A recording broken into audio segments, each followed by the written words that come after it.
سابسکرایب کردن چینل هم از یادتان نره.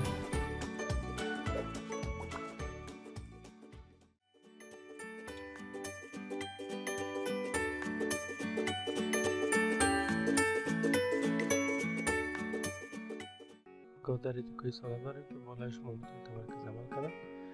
برای تحلیل سیستم گوداری که مومنت متمرکز بالایش عمل کنه باشه، در قدم اول در فایل می‌نویسیم the new model as box template. ما تمپلیت بیم انتخاب میکنیم. پیش از میتونیم که سیستم واحدات تعیین کنیم. سیستم واحد قوه را تون فورس بگیریم و واحد کیلومتر بگیریم، یا میتونیم که اگر واحدات دیگه باشه میتونیم همون انتخاب کنیم. نظر به سوال ما واحد مرکز تون فورس و متر است. بعدا بالای تمپلیت بیم کلیک میکنیم. یک قسمت بیم دایمنشن میگه که در بیم دایمنشن نمبر اف اسپن تعداد وایه که است. دو وایه داریم که یک وایه ما 4 متر است و وایه دوم 6 متر است. بالای یوز کستم گرید اسپیسینگ کلیک میکنیم. ادیت گرید می دی قسمت اسپیسینگ می بالای دی فاصله اول ما یا وایه گادر اولی ما 4 متر است و وایه گادر دوم 6 متر است. بعدا برش میگیم که اوکی و بعدا هم برش میگیم که اوکی. شکل ما ترسیم شد. شکل سیبودی را آف میکنیم. شکل سیبودی را آن میمانیم. بالای ربر بند زوم کلیک میکنیم. مثلا ربر بند زوم این میکنیم. حالا یک وای ما 4 متر و وای دوم 6 متر شد. که حالا یک مومنت متمرکز مطابق عقربه ساعت در وای در وسط وای 4 متری و یک مومنت متمرکز مخالف عقربه ساعت در وای 6 متری عمل کرده، که به خاطر اضافه نمودن مومنت متمرکز خود سیستم یا خود میله که در آن قسمت می‌بینیم مومنت متمرکز اساین که سلکشن میگیریم. در اساین مینو میم اساین مینو در فریم لورس میم در فریم لورس بالا پایین کلیک میکنیم. در قسمت در قسمت کوردینیت سیستم گلوبال میگیریم. در قسمت لود تایپ اینجا مومنت انتخاب میکنیم. اگر قوه متمرکز بود فورس و اگر مومنت متمرکز باشه باشه که مومنت و لود دایرکشن که است. چون خودم سیستم در مستوی ایکس و زد قرار داره، پس مومنت متمرکز عملش در محور مخالف مستوی سیستم عمل میکنه. پس ما محور وای انتخاب میکنیم. در این قسمت ابسولوت حاله در فاصله 2 متری مومنت متمرکزی که مطابق عقربه ساعت است 6 واحد یا فرض مثال 6 واحد در فاصله 2 متری 6 تون فورس ضرب متر میباشه. و بعدا یه باشیم که اپلای و اوکی. با این ترتیب منبر دوربین انتخاب میکنیم.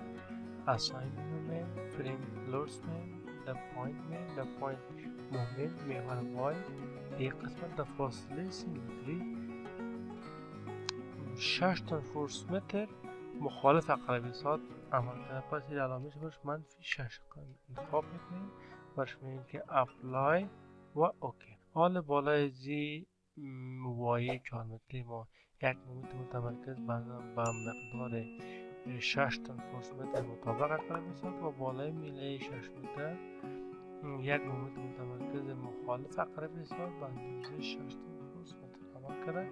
حالا برای وقت که اینجا ما میبینیم برای ما نشان نمیده چون در مستوی ایکس زی است و مومنت متمرکز در محور وای است. اگر شما شکل تیریدی را آن کنید، در شکل تیریدی براتون دو قوه را نشان میده که یک مطابق عقربه ساعت و دیگر مخالف عقربه ساعت. یا شما میتونید که پس در مستوی مقابل بیاین.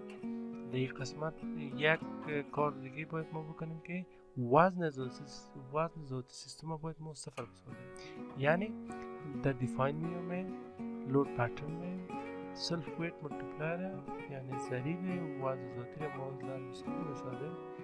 مودیفای لود پترن انتخاب میکنیم. اینجا صفر شد. بعد اوکی که از وزن ذاتی صفر نداشت صفر از مومنت متمرکز را انالایز کنیم. حالا مستوی سیستم انتخاب میکنیم.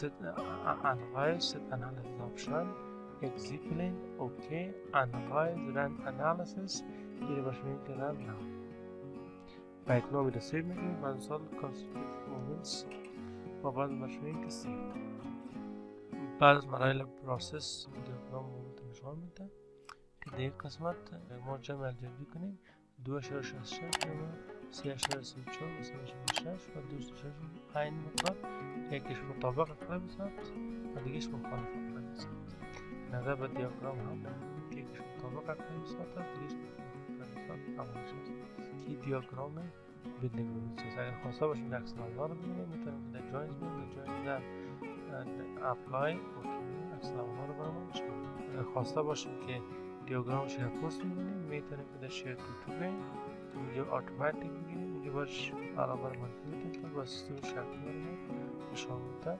اپلای و اوکی این شکل دیاگرام شیر فورس اگر خواسته باشیم که اسکیلز رو بالا بذاریم فریم که باید تندرس کنیم شیر تو من دیاگرام اسکیلز رو باید بذاریم باش سیستم رو میگیریم اپلای و اوکی این باید بذاریم 0.05